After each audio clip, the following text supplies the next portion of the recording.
दोस्तों, हमारे भारत के क्रांतिकारियों ने अपने भारत माँ को आज़ादी दिलाने के लिए साम दाम दंड भेद हर एक तरह की नीति अपनाई थी।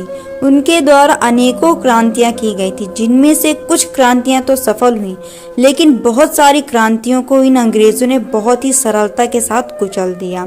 दोस्तों, भारत की एक ऐसी ही क्रांति जो अपनी भारत माँ को आजाद कराने के लिए पूरी तरह से उन्मुख थी। क्रांति की ज्वाला भारतवासियों के बच्चे बच्चे में भड़क उठी थी। उस समय ऐसा कोई घर नहीं था जो इस क्रांति का हिस्सा बनना नहीं चाहता था। दोस्तों, दरअसल मैं बात कर रही हूँ 1857 ईस्वी की क्रांति की। दोस्तों, 1857 ईस्वी में इन अंग्रेजों का अत्याचार अपने चरम सीमा पर था। दोस्तों, इस क्रांति की ज्वाला यूं ही नहीं भड़की थी। इन अंग्रेजों ने हम भारतवासियों के आत्मसम्मान को ललकारा था। हम भारतीयों की आत्माओं को ठेस पहुंचाई थी, जिस कारण जनसाधारण में असंतोष की भावना बढ़ती चली गई और इसने क्रांति का रूप धारण कर लिया। लेकिन दोस्तों, अफसोस की बात यह है कि ऐसे कौन से कारण थे कि इतनी बड़ी क्रांति होने के बावजूद भी हमारा भारत 1857 ईस्वी को स्वतंत्र नहीं हो पाया। और दोस्तों, यह क्रांति क्यों असफल हुई? तो दोस्तों, आज की हमारी वीडियो आधारित है 1857 ईस्वी की क्रांति के ऊपर। तो दोस्तों, जाइएगा नहीं कहीं, बने रहिए वीडियो के लास्ट मोड तक और जानिए 1857 की क्रांति से जुड़े चौंका देने वाले रहस्य। तो हेलो दोस्तों, आप सभी का स्वागत है आपके अपने YouTube channel the history of India में। दोस्तों, 19वीं सदी की पहली आधी सदी के दौरान ईस्ट इंडिया कंपनी का भारत के बड़े हिस्से पर कब्जा हो चुका था। जैसे जैसे ब्रिटिश शासन का भारत पर प्रभाव बढ़ता गया, वैसे वैसे भारतीय जनता के बीच ब्रिटिश शासन के खिलाफ असंतोष फैलता गया। प्लासी के युद्ध के 100 साल बाद ब्रिटिश राज के दमनकारी और अन्यायपूर्ण शासन के खिलाफ असंतोष विद्रोह के रूप में भड़कने लगा, जिसने भारत में ब्रिटिश शासन की नींव हिला दी थी। दोस्तों, 19वीं सदी के पहले 5 दशकों में कई जनजाति विद्रोह भी हुए, जैसे मध्य प्रदेश में भीलों का, बिहार में संथालों और ओडिशा में गोंड्सों का विद्रोह अहम था। अंग्रेजों के खिलाफ जो संगठित पहला विद्रोह भड़का वह 1857 ईस्वी में हुआ। शुरू में तो ये सिपाहियों के विद्रोह के रूप में भड़का, लेकिन बाद में जनव्यापी क्रांति बन गया। आइए दोस्तों, अब जान लेते हैं इस क्रांति के उदय होने के कारण क्या थे। दोस्तों, यह बात है 1856 ईस्वी में, जब भारत में इनफील्ड राइफलों का प्रयोग आरंभ हुआ।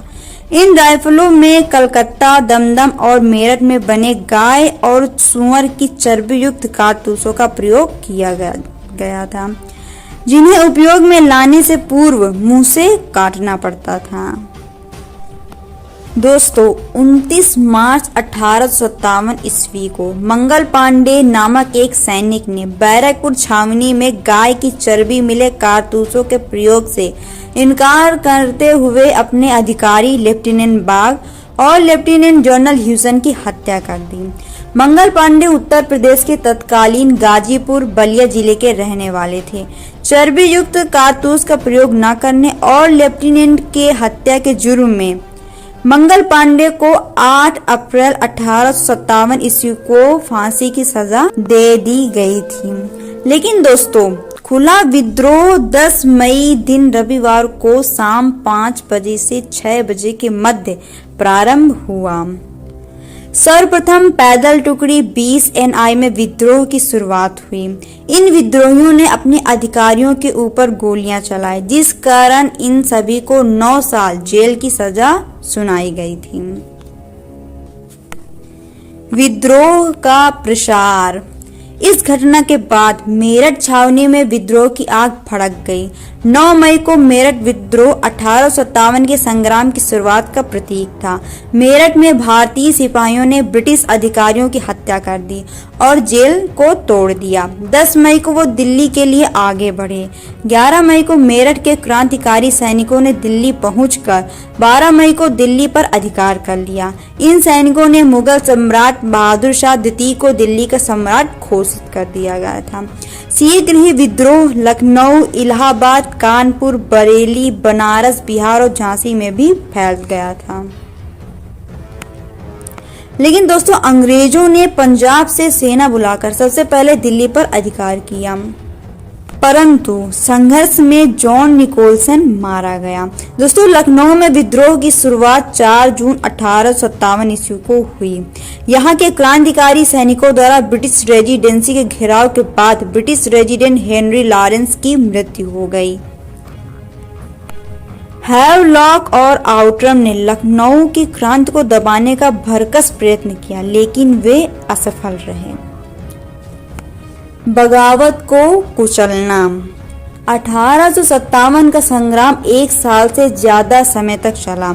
इसे 1858 के मध्य में कुचला गया। मेरठ में विद्रोह भड़कने के 14 महीने बाद 8 जुलाई सन 1858 को आखिरकार कैनिंग ने घोषणा किया कि विद्रोह को पूरी तरह से दबा दिया गया है। तो दोस्तों ये थे क्रांति के उदय होने के कारण। दोस्तों अब जान लेते हैं यह क्रांति असफल क्यों हुई। ऐसे कौन से कारण थे कि इतनी बड़ी क्रांति पल भर में असफल हो गई। इसमें सबसे पहला जो कारण है वो है सीमित आंदोलन। बहुत कम समय में आंदोलन देश के कई हिस्सों तक पहुंच गया था, लेकिन देश के एक बड़े हिस्से पर इसका कोई असर नहीं पड़ा। खास तौर पर दोआब क्षेत्र में इसका असर रहा। दक्षिण के प्रांतों ने इसमें कोई हिस्सा नहीं लिया। अहम शासकों जैसे सिंधिया, होलकर, जोधपुर के राणा और अन्यों ने विद्रोह का समर्थन नहीं किया था, बल्कि इन्होंने अंग्रेजों का साथ दिया था इस क्रांति को कुचलने में। प्रभावी नेतृत्व का अभाव। विद्रोह के लिए असरदार नेतृत्व का अभाव था। नाना साहेब, तात्या टोपे और रानी लक्ष्मीबाई की बहादुरी में कोई शक नहीं है, लेकिन वे आंदोलन को असरदार नेतृत्व नहीं दे सके। इसके अलावा विद्रोहियों में अनुभव, संगठन क्षमता व मिलकर कार्य करने की शक्ति की कमी थी। विद्रोही क्रांतिकारियों के पास ठोस लक्ष्य एवं स्पष्ट योजना का अभाव था। उन्हें अगले क्षण क्या करना होगा और क्या नहीं, ये भी निश्चित नहीं था। दोस्तों सैनिक दुर्बलता का विद्रोह की असफलता में महत्वपूर्ण योगदान रहा। बहादुर शाह जफर और नाना साहब एक कुशल संगठनकर्ता अवश्य थे, पर उनमें सैन्य नेतृत्व की क्षमता की कमी थी। सीमित संसाधन। विद्रोहियों के पास न संख्या बल था और न पैसा। उसके उलट ब्रिटिश सेना के पास बड़ी संख्या में सैनिक, पैसा और हथियार थे, जिसके बल पर वे विद्रोह को कुचलने में सफल रहे। मध्य वर्ग का हिस्सा नहीं लेना। 1857 ईस्वी के इस विद्रोह के प्रति शिक्षित वर्ग पूर्ण रूप से उदासीन रहा। व्यापारियों एवं शिक्षित वर्ग ने कलकत्ता एवं बंबई में संभालकर अंग्रेजों की सफलता के लिए प्रार्थना भी की थी। अगर इस वर्ग ने अपने लेखों एवं भाषणों द्वारा लोगों में उत्साह का संचार किया होता तो निसंदेह ही क्रांति के इस विद्रोह का परिणाम कुछ और ही होता। दोस्तों ये एक विद्रोह था हम भारतवासियों का अंग्रेजों के खिलाफ। लेकिन दोस्तों विद्रोह के बाद जब उसमें कुछ परिवर्तन होता है तो उसे क्रांति कहा जाता है। आइए दोस्तों अब जान लेते हैं कि इस विद्रोह के बाद हमारे भारतवासियों को क्या नया परिवर्तन मिला था।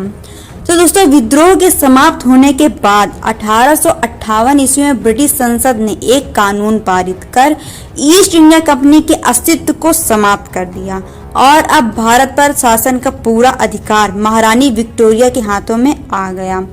इंग्लैंड में 1858 के अधिनियम के तहत एक भारतीय राज्य सचिव की व्यवस्था की गई, जिसकी सहायता के लिए 15 सदस्यों की एक मंत्रणा परिषद बनाई गई। इन 15 सदस्यों में 8 की नियुक्ति सरकार द्वारा करने तथा 7 की कोर्ट ऑफ हाई डायरेक्टर्स द्वारा चुनने की व्यवस्था की गई थी। हड़प नीति की समाप्ति। ब्रिटिश सरकार की हड़प नीति को समाप्त कर दिया गया। कानूनी वारिस के तौर पर पुत्र गोद लेने के अधिकार को स्वीकार किया गया था।